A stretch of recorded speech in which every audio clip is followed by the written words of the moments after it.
Hello दोस्तों, स्वागत है आपका आपके अपने यूट्यूब चैनल ड्रीम वाला जीरो टू इन्फिनाइट में।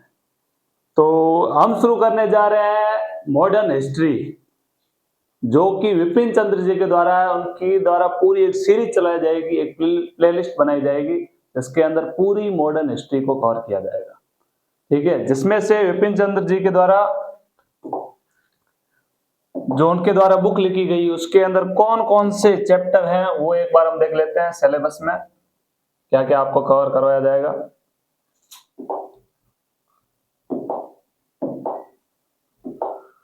सबसे पहला हमारा चैप्टर होगा 18वीं सदी, यानी कि 18वीं सदी में भारत में राज्य और समाज, किस प्रकार का राज्य था, किस प्रकार का समाज था, ये सारी चीजें हम पहले चैप्टर के अंदर देखेंगे।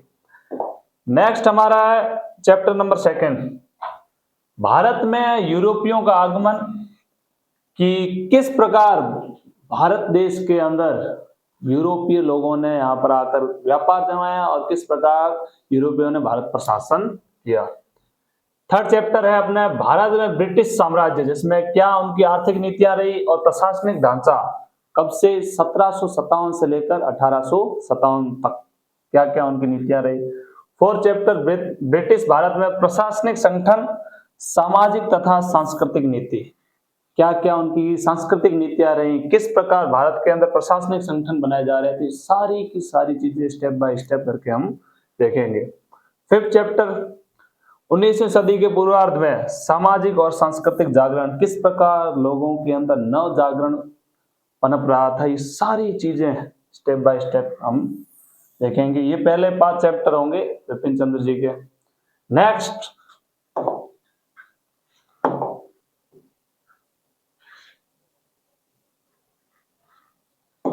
6 चैप्टर 1857 का विद्रोह, जिसमें मंगल पांडे से लेकर किस प्रकार सैनिक विद्रोह एक बड़ी स्वतंत्रता संग्राम में परिवर्तित हो गया, सब चीज देखेंगे। 7 चैप्टर 1858 के बाद प्रशासनिक परिवर्तन और उस क्रांति के बाद कैसे ब्रिटिश इंडिया कंपनी से शासन डायरेक्ट ब्रिटिश क्राउन के हाथों में चला गया था, ये सारी चीजें इसके अंदर देखेंगे। चैप्टर 8 ब्रिटिश शासन का आर्थिक प्रभाव, कि उनके द्वारा जो आर्थिक प्रभाव शासन के अंदर क्या क्या पड़े थे वो सारी चीजें देखेंगे। चैप्टर 9 भारत में राष्ट्रीय आंदोलन 1858 से लेकर 1905, और उसके बाद जस्ट क्या आता है 1905 के बाद उग्र राष्ट्रवाद भी बनता है, वो सारी चीजें हम भी देखेंगे। नेक्स्ट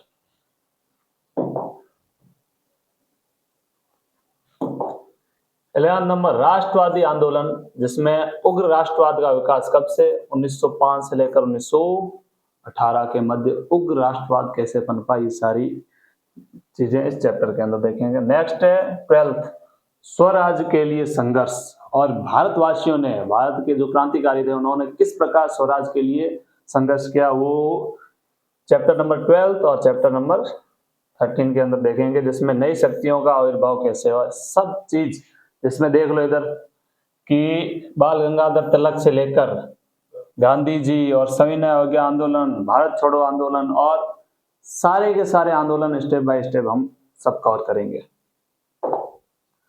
अब है मुख्य भूमिका क्या रहेगी इस बुक की, वो देखते हैं कि आधुनिक भारत का जो इतिहास है वो मुगल काल के समाप्त होने के साथ ही शुरू हो जाता है, जिसमें से किस प्रकार यूरोपियों का आगमन होता है वो सारी चीजें देखनी होती है। और मुगल काल का सबसे अंतिम और महान शासक, अंतिम महान शासक कौन था? औरंगजेब, जिसने लगभग पूरे भारत पर अपना पूरा आविर्भाव, पूरा प्रभाव रखा था, जिसमें से किस प्रकार देखेंगे कि कुलीन वर्ग की राजनीति किस प्रकार सत्ता को प्रभावित करती है, किस प्रकार विदेशी शक्तियों का प्रभुत्व उत्पन्न होता है, और इन कुलीन वर्गों के अंदर गुटबाजी की वजह से, स्वार्थ की वजह से क्या होता है, प्रशासनिक ढांचे में कमी आ जाती है, और साम्राज्य का पतन भी किस प्रकार होता है, ये सारी चीजें इसके अंदर पढ़ेंगे हम। अब है सबसे पहला है हमारा मुगल साम्राज्य और पतन के कारण। कि मुगल साम्राज्य के पतन के क्या कारण थे, ठीक है। जिसमें से सबसे पहला है प्रशासनिक और भौगोलिक चुनौतियां, जिसमें से औरंगजेब जो दक्षिण भारत तक अपना पूरा साम्राज्य का विस्तार करता है, लेकिन यही उसकी एक कमी के रूप में अदूरदर्शिता भी निर्धारित करती है। कैसे कि वो दक्षिण भारत तक पूरा कब्जा तो अपने साम्राज्य को फैला देता है, लेकिन वो क्या नहीं कर पाता है, केंद्रीकृत प्रशासन की वजह से वो जितना साम्राज्य फैलाता है, कवर करता है, उसको सही से क्या नहीं कर पाता है, संभाल नहीं पाता है। नेक्स्ट है मराठा नीति। औरंगजेब ने क्या किया, मराठे जो थे वो स्वायत्तता की मांग करते थे, कि वो चाहते थे कि हमारा शासन हम खुद ही संभाले, लेकिन औरंगजेब ने ये करने से मना कर दिया। लेकिन अकबर ये नीति अपनाता था कि वो जिस प्रकार से क्षेत्रीय आंदोलन शासन संभाल रहे थे, ठीक है, उस हिसाब से सारी चीजें करता था अकबर, लेकिन औरंगजेब नहीं, शासन तो अपने हाथों में ही रहेगा। तो नेक्स्ट क्या इसकी विफलता थी कि उसने मराठों की स्वायत्तता की मांग को क्या कर दिया था, नकार दिया था, और जिससे मराठों के साथ जो युद्ध चल रहा था उसमें काफी सारे संसाधनों का क्या हुआ, नुकसान भी हुआ। नेक्स्ट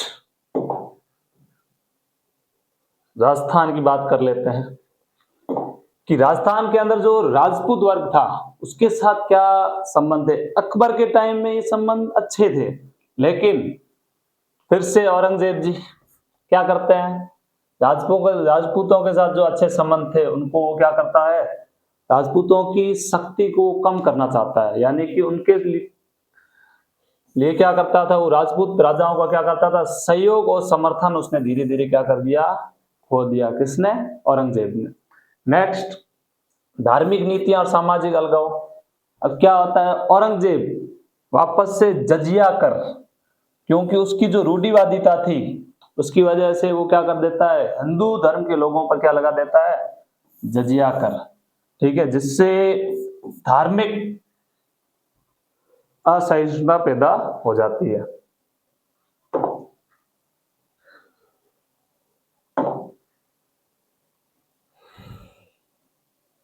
नेक्स्ट आंतरिक विद्रोह। अब आंतरिक विद्रोह में क्या है, जिसमें से सतनामी ऐसा संप्रदाय जो सत्य को सबसे ऊपर मानता था, जाट, सिख, इन्होंने भी क्या किया, अपने अपने क्षेत्रों में क्या किया, विद्रोह करना शुरू कर दिया। और ये विद्रोह किसके लिए असंतोष के कारण बने, औरंगजेब की शासन व्यवस्था में। जिसमें से क्या हुआ कि किसानों के कई विद्रोह हुए और जमींदार और कुलीनों ने क्या किया, किसानों का शोषण करना भी शुरू कर दिया।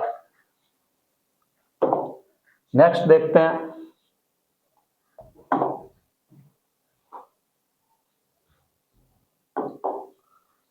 साम्राज्य पर प्रभाव। अब साम्राज्य पर क्या प्रभाव पड़ा, जैसा बताया मैंने कि औरंगजेब पूरे भारत को कवर तो कर रहा था, अपने साम्राज्य का विस्तार तो कर रहा था, लेकिन दक्षिण में साम्राज्य विस्तार की वजह से वह क्या, सेंटर दिल्ली की जगह के क्षेत्र में लंबे समय तक क्या रहता था, अनुपस्थित रहता था। इसकी वजह से केंद्रीय जो सत्ता थी वो सही से संभल नहीं पा रही थी, और कई सारे जमींदार जो थे वो केंद्रीय सत्ता की क्या करना शुरू कर दिया, उन्होंने अवहेलना शुरू कर दी। और उत्तरी पश्चिमी सीमाओं की उसने क्या की, उपेक्षा, अफगानिस्तान साइड से लेकर, इसकी वजह से जो नादिर शाह हो गए, इन्होंने क्या कर दिया, आक्रमण करना शुरू कर दिया। और मराठा राज्य के बारे में अभी बताया कि मराठा से लड़ाई के चक्कर में इनकी केंद्रीय सत्ता क्या हो गई थी, कमजोर हो गई थी। नादिर शाह का आक्रमण कब हुआ था, 1739 में।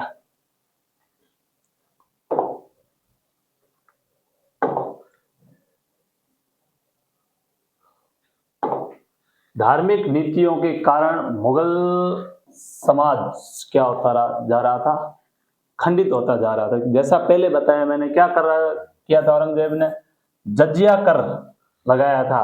और कुछ ही वर्षों बाद उसने क्या कर दिया, जजिया कर को वापस हटा दिया और वापस से क्या किया, राजपूतों के साथ संबंध पुनः बहाल किए गए।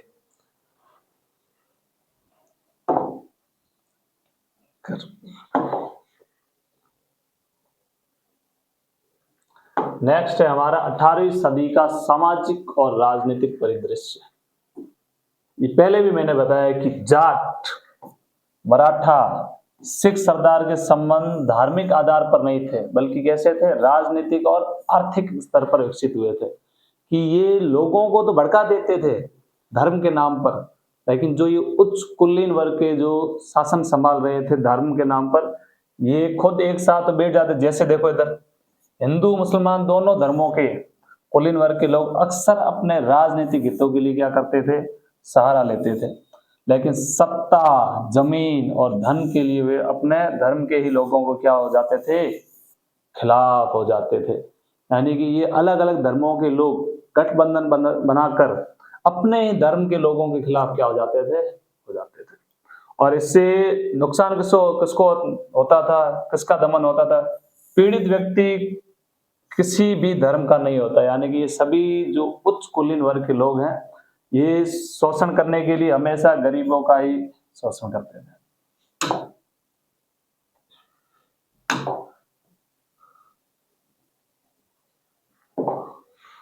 अब उच्च वर्ग के बीच सौहार्द अभी बताया। क्या होता है कि हिंदू और मुस्लिम समुदाय जैसे हैं, तो उच्च वर्ग के लोग क्या होते थे, हमेशा उनके बीच घनिष्ठ सांस्कृतिक और सामाजिक संबंध बने हुए थे। लेकिन ये भड़काते किसको थे, आम जनता को। ये धर्म के नाम पर आम जनता के बीच में विवाद खड़ा कर देते थे। अब है नेक्स्ट, उत्तराधिकार का संघर्ष और प्रशासन पर क्या प्रभाव पड़ा। अब सबसे पहला है हमारा गृह युद्ध। कैसा गृह युद्ध, कि उत्तराधिकार का मुगल साम्राज्य के अंदर कोई भी स्पष्ट कानून वगैरह नियम नहीं था। ये क्या करते थे, हर बार जैसे ही किसी राजा की मृत्यु हुई तो उसके बाद इन मुगलों के बीच में क्या हो जाता था, गृह युद्ध छिड़ जाता था। और धीरे धीरे इस व्यवस्था ने और ज्यादा हिंसक प्रभाव डाला, जिसमें से क्या थी, प्रशासनिक कमजोरियां क्या हुई, साथ में इन गृह युद्ध की वजह से कई सारे जन धन हानि हुई। साथ में क्या हुआ, इसका फायदा कौन उठाते थे, स्थानीय जो सूबेदार थे, जो जमींदार थे, ये क्या करते थे, केंद्रीय सत्ता सही नहीं संभलने की वजह से इसका फायदा उठाते थे। और धीरे धीरे जो जमींदार वगैरह पद थे वो पहले वंशानुगत नहीं थे, लेकिन टाइम के साथ केंद्रीय सत्ता कमजोर होने की वजह से ये सारे पद कैसे होते गए, वंशानुगत होते गए। ये सारी चीजें आप ध्यान में रखना। यानी कि धीरे धीरे पूरा कंट्रोल किनके हाथों में आता है, जमींदार और कुलीन वर्गों के हाथों में। नेक्स्ट, औरंगजेब का व्यक्तित्व बनाम नीतियां।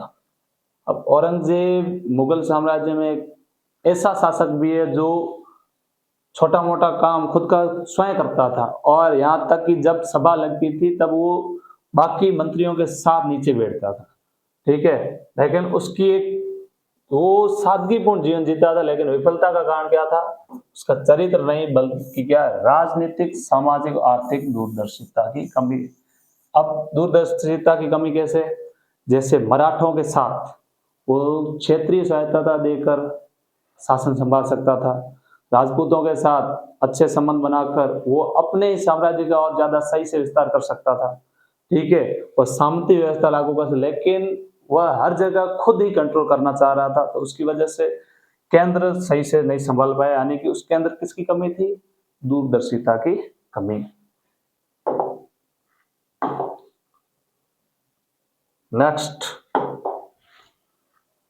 आचरण में, कुलीन वर्ग में आचरण में गिरावट अभी बताया। कुलीन वर्ग क्या था कि जो पहले पद वंशानुगत नहीं थे, उस समय के साथ क्या होते गए, वंशानुगत, क्योंकि केंद्र धीरे धीरे क्या होता जा रहा था, कमजोर होता जा रहा था। और यहां तक कि कुलीन वर्ग का आप देखना कि कुलीन वर्ग युद्ध में भी अपने परिवार को साथ लेकर जाते थे, उनको कोई मतलब नहीं था, वो यही सोचते कि सैनिक वगैरह हैं, सब चीज वही करेंगे। ठीक है, विलासीपूर्ण जीवन जीते थे। प्रतिभा का दुरुपयोग। अब कुलीन वर्ग के लोग क्या करते थे, नए लोगों को नए पदों पर आने ही नहीं देते थे, यानी कि उन्होंने उन पदों को वंशानुगत कर लिया था। अब चाहे उसका बेटा उस पद के लायक ना हो, लेकिन फिर भी वो पद किसको दिया जा रहा था, उस अपने बेटे अयोग्य बेटे को दिया जा रहा था, लेकिन पहले ऐसा नहीं था। इसकी वजह से मुगल सत्ता क्या होती गई, समय के साथ कमजोर होती गई।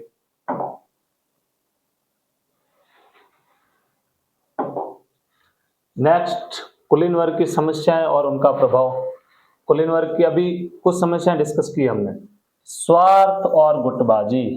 कुलीन वर्ग क्या था, उनकी योग्यता न होने पर भी वो क्या कर रहे थे, अपने वो पद छोड़ नहीं रहे थे, ठीक है, और अपने पद के लिए वो आय बढ़ाने के लिए एक दूसरे के क्या हो रहे थे, खिलाफ, यहाँ तक कि राज्य के खिलाफ भी वो होते जा रहे थे, और गुट बनाकर पूरे सेंटर के खिलाफ, केंद्र के खिलाफ भी हो रहे थे, ठीक है। जागीर का अभाव।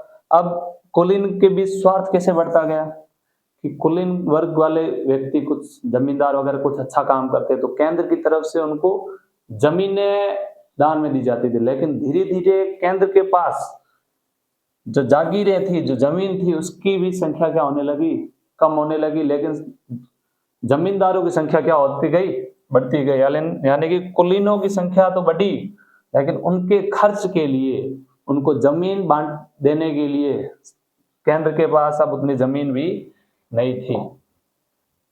नेक्स्ट देखो, वित्तीय संकट। तो अब जमीन नहीं थी तो धीरे धीरे क्या आने लगा, अभी बताया कि जागीरों की क्या होने लगी, कमी, और पूरा किसानों का इसकी वजह से क्या किया जाता था, शोषण किया जाता। और जो सेंटर के पास डायरेक्ट ऐसी जमीन, जो केंद्र डायरेक्ट मुगल शासन संभालते थे जमीन, उससे क्या बोलते थे, खालिस, यानी कि उस पर डायरेक्ट इसका शासन है केंद्र का। जैसे हमारे यहाँ पर गवर्नमेंट द्वारा जो जमीन आवंटित की जाती है, उससे उस समय पहले क्या बोला जाता था, खालिस बोला जाता था। सैन्य शक्ति का कमजोर होना। अब क्यों हुई, क्योंकि सरकार के पास पैसा नहीं है, पैसा नहीं हो तो इन्होंने क्या सोचा, सैनिकों की संख्या क्या कर देते हैं, कम कर देते हैं। तो इसकी वजह से इन्होंने क्या किया, सैनिकों की संख्या भी घटा दी, और साम्राज्य की सैन्य शक्ति क्या होने लगी, धीरे धीरे कम होने लगी। नेक्स्ट, किसानों की स्थिति और कृषि पर प्रभाव। अब अभी बताया जागीरदारी कम हुई, लेकिन जागीरदारों को क्या चाहिए, आमदनी चाहिए, उनको धन दौलत सब चाहिए। तो उन्होंने क्या किया, किसका शोषण करना शुरू कर दिया, किसानों पर, यानी किसानों पर टैक्स बढ़ाते जा रहे थे। और उसकी टैक्स बढ़ाने की वजह से जाट, सतनामी और सिख जो थे, उन्होंने संगठित होकर क्या शुरू किया, केंद्र के खिलाफ, जागीरदारों के खिलाफ क्या शुरू कर दिए, विद्रोह शुरू कर दिए। और कृषि का विकास रुकना, इन कारणों में, कृषि विद्रोह की वजह से कृषि का विकास क्या हो रहा था, रुक गया था, और उसकी वजह से जो वहां की व्यवस्था थी पूरी तरीके से क्या हो गई थी, बिखर गई थी। नेक्स्ट, आर्थिक और औद्योगिक ठहराव, और जिसमें से पहला है प्रशासनिक विफलता। प्रशासनिक विफलता का मतलब क्या है कि जो शासक औरंगजेब के बाद आए थे, वो ज्यादातर कैसा जीवन जीते थे, विलासिता, ठीक है, और उसके राज्य की कार्य दक्षता पर उनका कोई ध्यान नहीं था। वो क्या करते थे, अपने बाप दादाओं ने बहुत इकट्ठा करके रखा है, तो हमें क्या करना है, सिर्फ मजे करने हैं। तो इसकी वजह से सत्ता फिर से क्या होने लगी, कमजोर होने लगी। नेक्स्ट क्या है, औद्योगिक जड़ता। उस समय भारतीय उद्योग और व्यापार में उत्पादन काफी था, लेकिन कमी किसकी थी, नवाचार की।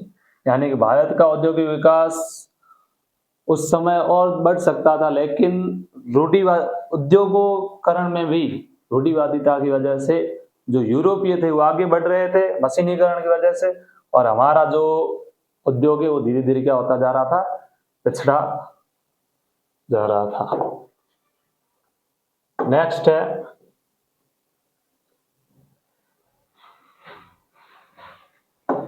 पतन के प्रमुख सामाजिक, राजनीतिक और आर्थिक कारण, जिसमें से राष्ट्रता का अभाव। अब यही बात कि अंग्रेज आए, शासन किया, यहाँ तक मुगल भी शासन कर रहे थे, लेकिन भारत की सबसे बड़ी कमी क्या थी कि उस समय भारत नाम का कोई राष्ट्र नहीं था। क्षेत्र तो भारत के अंदर कई सारे बटे हुए थे, लेकिन कमी किसकी थी उस समय लोगों के में? एक राष्ट्र की। यानी कि भारतीय लोगों के बीच में भारतीय होने की किसी भी प्रकार की भी भावना नहीं थी। और धीरे धीरे समय के साथ जब जागरूक हुए, भारतीय राष्ट्रता जब लोगों के मन में पनपी, तब जाकर भारत एक राष्ट्र बना और स्वतंत्र हुआ। यानी कि जब मुगल साम्राज्य भी था या अंग्रेज आए थे, तब भारत नाम का राष्ट्र नहीं था। लोगों की निष्ठा किसके प्रति थी? राष्ट्र के प्रति न होकर व्यक्तिगत, पारिवारिक, जातीय और धार्मिक संप्रदायों के प्रति थी। यानी कि राष्ट्र के प्रति न होकर धार्मिक, सांप्रदायिक, यानी यहाँ कहाँ कर अपने परिवार से आगे वो नहीं बढ़ते थे, या अपने क्षेत्र से आगे। प्रसाद और सैन्य पतन। अब थोड़ी देर पहले बताया कि भारी गिरावट आई किसके? प्रशासन में। और कानून व्यवस्था क्या हो गई? धीरे धीरे समय के साथ भंग होती गई, जिसमें से जो मुगल शासक थे उन्होंने विलासिता पूर्ण जीवन जीने की वजह से खजाना भी क्या कर दिया? खाली कर दिया। और सैनिकों को वेतन न मिलने के कारण मुगल सेना का क्या हो गया? जो केंद्र के प्रति उनका जो सम्मान था सैनिकों का, वो धीरे धीरे क्या होता है, क्योंकि उनका भी परिवार चलाना है उनको, उसकी वजह से वेतन नहीं मिलता था। तो यानी कि जो लड़ाइयां पहले सैनिक पूरे मन से लड़ते थे, वो अब नहीं लड़ रहे, और सैनिकों की संख्या में क्या आने लगी? धीरे धीरे कमी आने लगी। नेक्स्ट, आर्थिक और तकनीकी पिछड़ापन। अभी बताया कि जो यूरोपीय थे उसके पास क्या थी? आधुनिक तकनीक, लेकिन भारतीय लोगों के पास ऐसा नहीं था। यानी कि भारत यूरोप की तुलना में क्या हो गया था? पिछड़ गया था। और व्यापार के विकास पर इसका क्या पड़ा? बुरा प्रभाव पड़ा। यानी कि विदेशी व्यापार और नौसेना की क्या हुई? उपेक्षा हुई। कहाँ? भारतीय लोगों के अंदर ये तकनीक अभी तक आई नहीं थी। और विदेशी आक्रमण, नादिर शाह और अहमद शाह अब्दाली, ठीक है, ये ईरान का शासक था और ये अफगानिस्तान का, और उन्होंने क्या किया? भारत पर आक्रमण किया और खूब सारी लूट भी की, और साथ में जो सैन्य शक्ति थी वो पहले से, अभी थोड़ी देर पहले बताया, क्या हो गई थी? कमजोर हो गई थी। और इसका फायदा इन्होंने खूब उठाया।